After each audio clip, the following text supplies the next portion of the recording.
ਸਾਰਿਆਂ ਨੂੰ ਜੈਮਸੀ ਦੀ। ਮੇਰਾ ਨਾਮ ਸੁਨੀਤਾ ਗਿੱਲ, ਇਹ ਮੇਰੇ ਹਸਬੈਂਡ ਸੈਮਸਨ ਗਰੇਵਾਲ। ਅਸੀਂ ਦੋਨੇ ਜਲੰਧਰ ਸ਼ਹਿਰ ਦੇ ਰਹਿਣ ਵਾਲੇ ਹਾਂ। ਅੱਜ ਮੈਂ ਆਪਣੀ ਲਾਈਫ ਦੀ ਬਿਗੇਸਟ ਟੈਸਟਮਨੀ ਆਪ ਸਭਨਾਂ ਦੇ ਨਾਲ ਸ਼ੇਅਰ ਕਰਨ ਜਾ ਰਹੀ ਹਾਂ। ਮੈਂ ਇੱਕ ਸਕੂਲ ਟੀਚਰ ਹਾਂ। 11 ਜੁਲਾਈ 2022 ਨੂੰ ਮੈਂ ਸਕੂਲ ਜਾ ਰਹੀ ਸੀ। ਮੈਂ ਔਰ ਮੇਰਾ ਬੇਟਾ ਦੋਨੇ ਐਕਟਿਵਾ ਤੇ ਸੀ। ਜਿੱਦਾਂ ਅਸੀਂ ਹਰ ਰੋਜ਼ ਸਕੂਲ ਜਾਂਦੇ ਹਾਂ, ਉਸ ਦਿਨ ਵੀ 6:30 ਵਜੇ ਮੈਂ ਔਰ ਮੇਰਾ ਬੇਟਾ ਦੋਨੇ ਸਕੂਲ ਲਈ ਨਿਕਲੇ। ਰਸਤੇ ਵਿੱਚ ਇੱਕ ਸਕੂਲ ਬੱਸ ਨੇ ਪਿੱਛੋਂ ਬਹੁਤ ਜ਼ੋਰ ਦੀ ਆਣ ਕੇ ਸਾਡੇ ਨਾਲ ਟਕਰਾਈ, ਜਿਸ ਕਾਰਨ ਮੇਰਾ ਬੇਟਾ ਖੱਬੇ ਪਾਸੇ ਡਿੱਗ ਗਿਆ ਔਰ ਮੈਂ ਸੱਜੇ ਪਾਸੇ। ਡਿੱਗਦਿਆਂ ਸਾਰੀ ਅਸੀਂ ਦੋਵੇਂ ਬੇਹੋਸ਼ ਹੋ ਗਏ। ਉਸ ਤੋਂ ਬਾਅਦ ਜਿਹੜੇ ਉੱਥੇ ਲੋਕ ਸੀਗੇ ਉਹ ਸਾਨੂੰ ਚੱਕ ਕੇ ਹਸਪੀਟਲ ਲੈ ਕੇ ਗਏ ਔਰ ਮੇਰੇ ਹਸਬੈਂਡ ਨੂੰ ਘਰ ਫੋਨ ਕੀਤਾ ਗਿਆ। ਜਦੋਂ ਇਹਨਾਂ ਦਾ ਐਕਸੀਡੈਂਟ ਹੋਇਆ ਤੇ ਮੈਨੂੰ ਕਿਸੇ ਦਾ ਫੋਨ ਆਇਆ, ਜਿਹੜੇ ਉੱਥੇ ਬੰਦਿਆਂ ਨੇ ਇਹਨਾਂ ਨੂੰ ਲੈ ਕੇ ਹਸਪੀਟਲ ਗਏ। ਉਹਨਾਂ ਨੇ ਮੈਨੂੰ ਫੋਨ ਕੀਤਾ ਵੀ ਉੱਥੋਂ ਮੇਰਾ ਬੇਟਾ ਬਹੁਤ ਵਾਰੀ ਉਹਨਾਂ ਨੂੰ ਕਹੀ ਜਾਂਦਾ ਮੇਰੇ ਪਾਪਾ ਨੂੰ ਫੋਨ ਕਰ ਦਿਓ, ਪਾਪਾ ਨੂੰ ਫੋਨ ਕਰ ਦਿਓ। ਜਦੋਂ ਉਹਨਾਂ ਨੇ ਮੈਨੂੰ ਫੋਨ ਕੀਤਾ, ਉਹਨਾਂ ਨੇ ਮੈਨੂੰ ਕਿਹਾ ਵੀ ਤੁਸੀਂ ਸੈਮਸਨ ਬੋਲ ਰਹੇ? ਤੇ ਮੈਂ ਉਹਨਾਂ ਨੂੰ ਕਿਹਾ ਹਾਂਜੀ। ਕਹਿੰਦੇ ਤੁਹਾਡਾ ਬੇਟਾ ਸੈਂਟ ਜੋਸਫ ਬॉयਜ਼ 'ਚ ਪੜ੍ਹਦਾ, ਸਕੂਲ 'ਚ ਪੜ੍ਹਦਾ? ਮੈਂ ਕਿਹਾ ਹਾਂਜੀ। ਕਹਿੰਦੇ ਉਹਨਾਂ ਦਾ ਐਕਸੀਡੈਂਟ ਹੋ ਗਿਆ। ਮੈਂ ਉਹਨਾਂ ਨੂੰ ਪੈਂਦੇ ਇਹ ਕਿਹਾ, ਮੈਂ ਕਿਹਾ ਜੀ ਮੇਰਾ ਬੇਟਾ ਨਹੀਂ, ਮੇਰੀ ਵਾਈਫ ਵੀ ਨਾਲ ਸੀਗੀ। ਉਹ ਕਹਿੰਦੇ ਹਾਂ ਦੋਨੇ ਸੀ, ਇਹਨਾਂ ਨੂੰ ਨਾਲ ਹਸਪੀਟਲ ਲੈ ਕੇ ਆਏ ਆ ਤੇ ਤੁਸੀਂ ਇੱਥੇ ਆ ਜਾਓ। ਜਦੋਂ ਮੈਂ ਇਹਨਾਂ ਨੂੰ ਹਸਪੀਟਲ 'ਚ ਜਾ ਕੇ ਦੇਖਿਆ, ਮੇਰੇ ਖੁਦ ਪੈਰਾਂ ਥੱਲੇ ਜ਼ਮੀਨ ਨਿਕਲ ਗਈ। ਤਾਂ ਮੈਨੂੰ ਇੰਨੀ ਟੈਨਸ਼ਨ ਹੋ ਗਈ ਕਿ ਮੈਂ ਇਹਨਾਂ ਨੂੰ ਦੇਖ ਨਹੀਂ ਪਾ ਰਿਹਾ ਸੀਗਾ। ਜਦੋਂ ਉੱਥੇ ਇਹਨਾਂ ਦੇ ਟੈਸਟ ਹੋਏ, ਉਹਦੇ ਵਿੱਚ ਸਾਨੂੰ ਪਤਾ ਚੱਲਿਆ ਕਿ ਵਾਈਫ ਦੇ ਬਹੁਤ ਜ਼ਿਆਦੀਆਂ ਸੱਟਾਂ ਲੱਗੀਆਂ ਹੋਈਆਂ। ਜਿਸ ਤਰ੍ਹਾਂ ਇਹਨਾਂ ਦੇ 3 ਰਿਬਸ ਟੁੱਟ ਚੁੱਕੀਆਂ ਸੀਗੀਆਂ, ਪਸਲੀਆਂ, ਜਿਹਦੇ ਨਾਲ ਇਹਨਾਂ ਨੂੰ ਸਾਹ ਲੈਣ 'ਚ ਤਕਲੀਫ ਹੁੰਦੀ ਸੀ। ਫਿਰ ਇਹਨਾਂ ਦੀ ਕਾਲਰ ਬੋਨ ਟੁੱਟ ਗਈ ਸੀ, ਜਿਹਦੇ ਨਾਲ ਇਹਨਾਂ ਦੇ ਹੱਥ ਤਾਂ ਨਹੀਂ ਚੱਕੇ ਜਾਂਦੇ ਸੀਗੇ। ਔਰ ਇੱਕ ਇਹਨਾਂ ਦੀ ਫੇਸ ਦੀ ਹੱਡੀ ਟੁੱਟੀ ਸੀਗੀ। ਜਦੋਂ ਫਿਰ ਡਾਕਟਰ ਨੇ ਮੈਨੂੰ ਬੁਲਾਇਆ ਤੇ ਉਹਨਾਂ ਨੇ ਮੈਨੂੰ ਸੁਜੈਸਟ ਕੀਤਾ, ਉਹ ਕਹਿੰਦੇ ਕਿ ਜਿਹੜੀ ਉਹਨਾਂ ਨੇ ਰਿਬਸ ਆ, ਉਹ ਕਹਿੰਦੇ ਮੈਡੀਸਨ ਆਪਾਂ ਦੇਵਾਂਗੇ, ਉਹਦੇ ਨਾਲ ਰਿਬਸ ਸਹੀ ਹੋ ਜੂਗੀਆਂ ਇਹਨਾਂ ਦੀ। ਤੇ ਜਿਹੜੇ ਮੋਢੇ ਦੀ ਹੱਡੀ ਟੁੱਟੀ ਸੀ, ਕਾਲਰ ਬੋਨ ਟੁੱਟੀ ਸੀ, ਉਹਦੇ ਲਈ ਉਹਨਾਂ ਨੇ ਇੱਕ ਬੈਲਟ ਦੇ ਦਿੱਤਾ ਸੀ। ਔਰ ਉਹ ਕਹਿੰਦੇ ਸੀ ਕਿ ਜਿਹੜੀ ਇਹਨਾਂ ਦੀ ਫੇਸ ਦੀ ਹੱਡੀ ਆ, ਉਹਦੇ ਲਈ ਆਪਰੇਟ ਹੀ ਕਰਨਾ ਪੈਣਾ ਆ। ਔਰ ਆਪਾਂ ਉਹਨਾਂ ਤੋਂ ਆਪਰੇਟ ਲਈ ਫਿਰ ਹਾਮੀ ਭਰੀ ਉਹਨਾਂ ਨੂੰ। ਚਲੋ ਠੀਕ ਆ, ਉਹਨਾਂ ਨੇ ਆਪਰੇਟ ਕੀਤਾ। ਜਦੋਂ ਮੇਰਾ ਆਪਰੇਟ ਹੋ ਗਿਆ, ਉਸ ਤੋਂ ਬਾਅਦ ਡਾਕਟਰ ਨੇ ਦੱਸਿਆ ਕਿ ਇਹਦਾ ਜਿਹੜਾ ਆਪਰੇਟ ਆ ਕਾਫੀ ਕ੍ਰਿਟੀਕਲ ਰਿਹਾ, ਕਿਉਂਕਿ ਸਾਨੂੰ ਇਸ ਗੱਲ ਬਾਰੇ ਬਿਲਕੁਲ ਨਹੀਂ ਸੀ ਪਤਾ। ਡਾਕਟਰ ਨੇ ਮੈਨੂੰ, ਮੇਰੇ ਹਸਬੈਂਡ ਨੂੰ ਔਰ ਮੈਨੂੰ ਜਸਟ ਇਹ ਕਿਹਾ ਕਿ ਬੜਾ ਮਾਈਨਰ ਜਿਹਾ ਆਪਰੇਸ਼ਨ ਆ, ਮੈਡਮ ਤੁਸੀਂ ਬਿਲਕੁਲ ਵੀ ਟੈਨਸ਼ਨ ਨਾ ਲਓ। ਕਿਉਂਕਿ ਮੈਂ ਆਪਣੇ ਫੇਸ ਨੂੰ ਲੈ ਕੇ ਬਹੁਤ ਜ਼ਿਆਦਾ ਵਰਿਡ ਸੀ, ਮੈਨੂੰ ਬਹੁਤ ਟੈਨਸ਼ਨ ਸੀ। ਮੈਂ ਕਿਹਾ ਕਿ ਜੇ ਸਟਿਚਸ ਲੱਗੇ ਮੇਰਾ ਫੇਸ ਖਰਾਬ ਹੋ ਜਾਏਗਾ, ਜਾਂ ਚਲੋ ਇੱਕ ਹਿਊਮਨ ਬੀਇੰਗਸ ਹੋਣ ਦੇ ਨਾਤੇ ਮੈਂ ਇਹ ਚੀਜ਼ਾਂ ਸੋਚੀਆਂ ਕਿ ਮੇਰਾ ਫੇਸ ਨਾ ਖਰਾਬ ਹੋ ਜਾਵੇ, ਹੈ ਨਾ। ਪਰ ਡਾਕਟਰ ਨੇ ਕਿਹਾ ਕਿ ਕੋਈ ਗੱਲ ਨਹੀਂ, ਇਹ ਨੋਰਮਲ ਆਪਰੇਟ ਆ। ਬਟ ਆਪਰੇਸ਼ਨ ਤੋਂ ਬਾਅਦ ਸਾਨੂੰ ਇਹ ਚੀਜ਼ਾਂ ਕਲੀਅਰ ਹੋਈਆਂ, ਕਿਉਂਕਿ ਆਪਰੇਸ਼ਨ ਤੋਂ ਬਾਅਦ ਮੇਰੇ ਗਲੇ ਵਿੱਚ ਇੰਨੀ ਜ਼ਿਆਦਾ ਪੇਨ ਸੀ ਕਿ ਸਾਹ ਲੈਣਾ ਔਰ ਜਸਟ ਇੱਦਾਂ ਕਰਨਾ ਵੀ ਮੇਰੇ ਲਈ ਬਹੁਤ ਜ਼ਿਆਦਾ ਔਖਾ ਹੋ ਗਿਆ ਸੀਗਾ।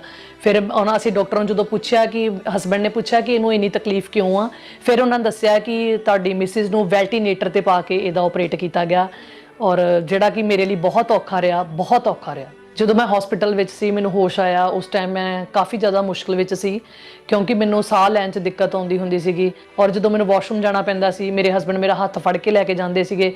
ਈਵਨ ਮੇਰੇ ਤੋਂ ਚੱਲਿਆ ਨਹੀਂ ਸੀ ਜਾਂਦਾ। ਮੂੰਹ ਦੀ ਹੱਡੀ ਟੁੱਟਣ ਦੇ ਕਾਰਨ ਮੇਰੇ ਫੇਸ ਤੇ ਬਹੁਤ ਜ਼ਿਆਦਾ ਸਵੈਲਿੰਗ ਸੀ, ਜਿਸ ਕਾਰਨ ਮੈਂ ਕੁਝ ਖਾ ਪੀ ਨਹੀਂ ਸਕਦੀ ਸੀਗੀ। ਔਰ ਮੇਰੇ ਦੰਦ, ਮੈਨੂੰ ਇਦਾਂ ਫੀਲ ਹੁੰਦੇ ਸੀਗੇ ਕਿ ਜਿੱਦਾਂ ਸਾਰੇ ਮੇਰੇ ਦੰਦ ਟੁੱਟ ਚੁੱਕੇ ਹੋਣ। ਜਦੋਂ ਮੈਨੂੰ ਡਾਕਟਰ ਨੇ ਕਿਹਾ ਸੀਗਾ ਕਿ ਇਹਨੂੰ ਸਿਰਫ ਇੱਕ ਪਾਣੀ ਦੀ ਸਿਪ ਦੇ ਸਕਦੇ ਤੁਸੀਂ, ਮੈਨੂੰ ਯਾਦ ਆ ਕਿ ਇੱਕ ਸਟ੍ਰੋ ਦੇ ਨਾਲ ਮੈਨੂੰ ਪਾਣੀ ਪਿਲਾਇਆ ਜਾਂਦਾ ਸੀ। ਔਰ ਬਹੁਤ ਔਖਾ ਸੀਗਾ ਮੇਰੇ ਲਈ, ਕਿਉਂਕਿ ਪਾਣੀ ਵੀ ਮੇਰੇ ਅੰਦਰ ਨਹੀਂ ਜਾ ਪਾਉਂਦਾ ਸੀਗਾ।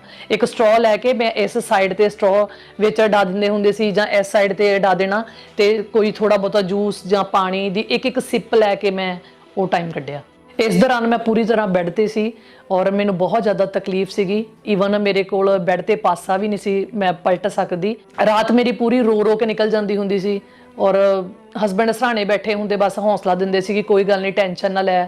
ਜਿਸ ਤਰ੍ਹਾਂ ਕਿ ਮੇਰੇ ਫੇਸ ਦੀ ਹੱਡੀ ਟੁੱਟ ਚੁੱਕੀ ਸੀ, ਆਪਰੇਸ਼ਨ ਤੋਂ ਬਾਅਦ ਵੀ ਮੇਰੇ ਵਿੱਚ ਕੋਈ ਇੰਪਰੂਵਮੈਂਟ ਨਹੀਂ ਸੀ। ਔਰ ਜਿੱਦਾਂ ਮੇਰੀ ਕਾਲਰ ਬੋਨ ਟੁੱਟ ਚੁੱਕੀ ਸੀ, ਰਿਬਸ ਕ੍ਰੈਕ ਹੋ ਚੁੱਕੀਆਂ ਸੀ, ਸਾਹ ਲੈਣ 'ਚ ਦਿੱਕਤ ਆ ਰਹੀ ਸੀਗੀ।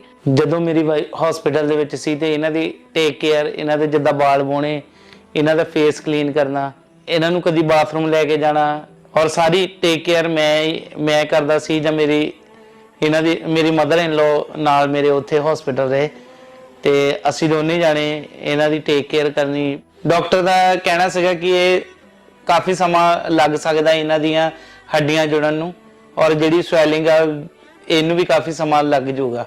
ਇੰਨੀ ਤਕਲੀਫ ਵਿੱਚ ਹੋਣ ਦੇ ਬਾਵਜੂਦ ਵੀ ਮੇਰਾ ਤੇ ਮੇਰੇ ਪਰਿਵਾਰ ਦਾ ਭਰੋਸਾ ਪ੍ਰਭੂ ਯਿਸੂ ਮਸੀਹ ਤੇ ਹੀ ਸੀਗਾ। ਅਸੀਂ ਕਾਫੀ ਸਮੇਂ ਤੋਂ ਖਾਮਰਾ ਚਰਚ ਦੇ ਨਾਲ ਜੁੜੇ ਹੋਏ ਸੀਗੇ। ਅਸੀਂ ਪ੍ਰਭੂ ਯਿਸੂ ਮਸੀਹ ਦੇ ਬਹੁਤ ਵੱਡੇ ਵੱਡੇ ਕੰਮਾਂ ਨੂੰ ਦੇਖਿਆ ਸੀ ਕਿ ਕਿਸ ਤਰ੍ਹਾਂ ਦੁਆ ਹੋਣ ਤੇ ਬਹੁਤ ਵੱਡੇ ਵੱਡੇ ਕੰਮ ਹੁੰਦੇ ਨੇ। ਫਿਰ ਇਸ ਦੇ ਦੌਰਾਨ ਮੇਰੇ ਬ੍ਰਦਰ ਨੇ A&M ਹਸਪੀਟਲ ਪ੍ਰੇਅਰ ਲਾਈਨ ਦੇ ਉੱਪਰ ਮੇਰੇ ਨਾਮ ਦੇ ਉੱਪਰ ਰਿਕੁਐਸਟ ਕੀਤੀ। ਫਿਰ 17 ਜੁਲਾਈ 2022 ਨੂੰ ਪਰਮੇਸ਼ਵਰ ਦੇ ਦਾਸ ਨੇ ਮੇਰੇ ਉੱਪਰ ਜ਼ੂਮ ਐਪ ਦੇ ਰਾਹੀਂ ਲੇ ਹੈਂਡ ਪ੍ਰੇਅਰ ਕੀਤੀ। अपने हाथों को उठाओ, परमेश्वर का रूह तुम्हें टच करे, तुम जहां भी हो। Sunita, be healed in Jesus name, आमीन। ऊंचा ये बरकत आप सबकी भी है। ਉਸ ਸਮੇਂ ਪ੍ਰੇਅਰ ਨੂੰ ਮੇਰੇ ਹਸਬੰਡ ਔਰ ਮੇਰੀ ਮੰਮੀ ਨੇ ਔਰ ਮੈਂ ਅਸੀਂ ਰਿਸੀਵ ਕੀਤਾ। ਉਸ ਪ੍ਰੇਅਰ ਹੋਣ ਤੋਂ ਬਾਅਦ ਮੇਰੀ ਰਿਕਵਰੀ ਹੋਣੀ ਸ਼ੁਰੂ ਹੋ ਗਈ। ਪ੍ਰੇਅਰ ਤੋਂ ਬਾਅਦ ਜਦੋਂ ਮੇਰੀ ਰਿਕਵਰੀ ਹੋਣੀ ਸ਼ੁਰੂ ਹੋ ਗਈ ਤਾਂ ਡਾਕਟਰਾਂ ਨੇ ਸਾਨੂੰ 3-4 ਦਿਨਾਂ ਦੇ ਵਿੱਚ ਹੀ ਸਾਨੂੰ ਘਰ ਡਿਸਚਾਰਜ ਕਰ ਦਿੱਤਾ। ਜਦੋਂ ਉਹਨਾਂ ਨੇ ਫਿਰ ਸਾਨੂੰ 14-15 ਦਿਨਾਂ ਬਾਅਦ ਬੋਲਿਆ ਕਿ ਦੁਬਾਰਾ ਵਿਜ਼ਿਟ ਕਰਕੇ ਜਾਇਓ। ਜਦੋਂ ਅਸੀਂ ਉਸ ਦਿਨ ਗਏ ਉਹਨਾਂ ਨੇ ਬੋਲਿਆ ਕਿ ਐਕਸ-ਰੇ ਕਰਕੇ ਅਸੀਂ ਦੁਬਾਰਾ ਦੇਖਾਂਗੇ ਕਿ ਇਹਦੇ ਰਿਬਸ ਦੀ ਹਾਲਤ ਕੀ ਹੋਏਗੀ। ਜਦੋਂ ਫਿਰ ਅਸੀਂ ਐਕਸ-ਰੇ ਉੱਥੋਂ ਕਰਵਾ ਕੇ ਲੈ ਕੇ ਜਾ ਕੇ ਡਾਕਟਰ ਨੂੰ ਦਿਖਾਏ, ਉਸ ਟਾਈਮ ਡਾਕਟਰ ਖੁਦ ਹੈਰਾਨ ਹੋ ਗਿਆ। ਕਹਿੰਦਾ ਕਿ ਉਹ ਮੈਨੂੰ ਪੁੱਛਣ ਲੱਗਾ, ਕਹਿੰਦਾ ਕੀ ਹੋਇਆ, ਕਦੀ ਐਕਸੀਡੈਂਟ ਹੋਇਆ ਸੀਗਾ, ਕਦੀ ਤੇਰੀਆਂ ਰਿਬਸ ਟੁੱਟੀਆਂ ਵੀ ਸੀਗੀਆਂ। ਮਤਲਬ ਪਰਮੇਸ਼ਵਰ ਨੇ ਇੰਨੀ ਜਲਦੀ ਮੈਨੂੰ ਚੰਗਿਆਈ ਦਿੱਤੀ ਔਰ ਮੇਰਾ ਰਿਬਸ ਇੱਕਦਮ ਬਿਲਕੁਲ ਪ੍ਰੋਪਰ ਠੀਕ ਹੋ ਗਿਆ। ਮੈਨੂੰ ਇਸ ਗੱਲ ਦੀ ਬਹੁਤ ਖੁਸ਼ੀ ਹੋਈ ਕਿ ਮੇਰੇ ਮੂੰਹ ਦੀ ਹੱਡੀ ਔਰ ਮੇਰੀ ਕਾਲਰ ਬੋਨ ਔਰ ਮੇਰੀਆਂ ਰਿਬਸ ਬਿਲਕੁਲ ਜੁੜ ਚੁੱਕੀਆਂ ਸੀਗੀਆਂ ਔਰ ਮੈਂ ਬਹੁਤ ਜ਼ਿਆਦਾ ਖੁਸ਼ ਸੀਗੀ ਇਸ ਗੱਲ ਨੂੰ ਲੈ ਕੇ। ਔਰ ਮੈਨੂੰ ਸਭ ਤੋਂ ਜ਼ਿਆਦਾ ਖੁਸ਼ੀ ਇਸ ਗੱਲ ਦੀ ਸੀਗੀ ਕਿ ਮੈਂ ਬਹੁਤ ਜਲਦੀ ਰਿਕਵਰੀ ਮੇਰੀ ਹੋ ਰਹੀ ਆ ਔਰ ਮੈਂ 10-12 ਦਿਨਾਂ ਦੇ ਬਾਅਦ ਹੀ ਮੈਂ ਆਪਣਾ ਸਕੂਲ ਦੁਬਾਰਾ ਜੁਆਇਨ ਕਰ ਲਿਆ ਸੀ। ਜਿਹੜੀ ਮੇਰੀ ਕਾਲਰ ਬੋਨ ਟੁੱਟ ਗਈ ਸੀਗੀ ਔਰ ਬਿਲਕੁਲ ਠੀਕ ਹੋ ਚੁੱਕੀ ਆ ਔਰ ਮੈਂ ਆਪਣੇ ਬਾਜ਼ੂ ਨੂੰ ਬਿਲਕੁਲ ਮੂਵ ਕਰ ਸਕਦੀ ਹਾਂ। ਆਪਣੇ ਸਾਰੇ ਕੰਮ ਮੈਂ ਖੁਦ ਕਰ ਸਕਦੀ ਹਾਂ। ਹੁਣ ਮੈਂ ਕਿਸੇ ਤੇ ਕੁਝ ਮਤਲਬ ਕਿਸੇ ਤਰ੍ਹਾਂ ਵੀ ਕਿਸੇ ਤੇ ਕੋਈ ਡਿਪੈਂਡ ਨਹੀਂ ਆ। ਔਰ ਮੈਂ ਹੁਣ ਆਪਣਾ ਖਾਣਾ ਖਾ ਰਹੀ ਹਾਂ। ਜਿੱਦਾਂ ਕਿ ਪਹਿਲਾਂ ਮੈਂ ਦੱਸਿਆ ਕਿ ਮੈਂ ਬਿਲਕੁਲ ਸਟ੍ਰੋ ਤੇ ਇੱਕ ਸਿਪ ਪਾਣੀ ਪੀ ਰਹੀ ਸੀ, ਅੱਜ ਮੇਰਾ ਜੋ ਦਿਲ ਕਰਦਾ ਮੈਂ ਉਹ ਸਭ ਕੁਝ ਖਾ ਰਹੀ ਹਾਂ। ਅੱਜ ਜਿਹੜੇ ਲੋਕ ਹਸਪਤਾਲਾਂ ਵਿੱਚ ਬਿਮਾਰ, ਲਾਚਾਰ ਜਾਂ ਐਕਸੀਡੈਂਟ ਦੇ ਨਾਲ ਕਿਸੇ ਵੀ ਕਾਰਨ ਦੇ ਨਾਲ ਐਡਮਿਟ ਨੇ, ਮੈਂ ਉਹਨਾਂ ਨੂੰ ਇਹੀ ਗੱਲ ਕਹਿਣਾ ਚਾਹਾਂਗੀ ਕਿ ਜਿਸ ਤਰ੍ਹਾਂ ਪ੍ਰਭੂ ਯਿਸੂ ਮਸੀਹ ਤੇ ਵਿਸ਼ਵਾਸ ਕਰਕੇ ਮੈਂ ਚੰਗਿਆਈ ਪਾਈ ਹੈ, ਤੁਸੀਂ ਵੀ ਪਾ ਸਕਦੇ ਹੋ।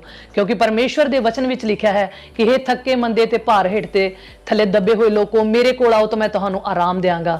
ਸਾਨੂੰ ਉਹਨਾਂ ਵਚਨਾਂ ਦੇ ਉੱਤੇ ਵਿਸ਼ਵਾਸ ਕਰਨਾ ਚਾਹੀਦਾ ਹੈ। ਜਿਹੜਾ ਪਰਮੇਸ਼ਵਰ ਮੈਨੂੰ ਚੰਗਾ ਕਰ ਸਕਦਾ ਹੈ ਉਹ ਤੁਹਾਨੂੰ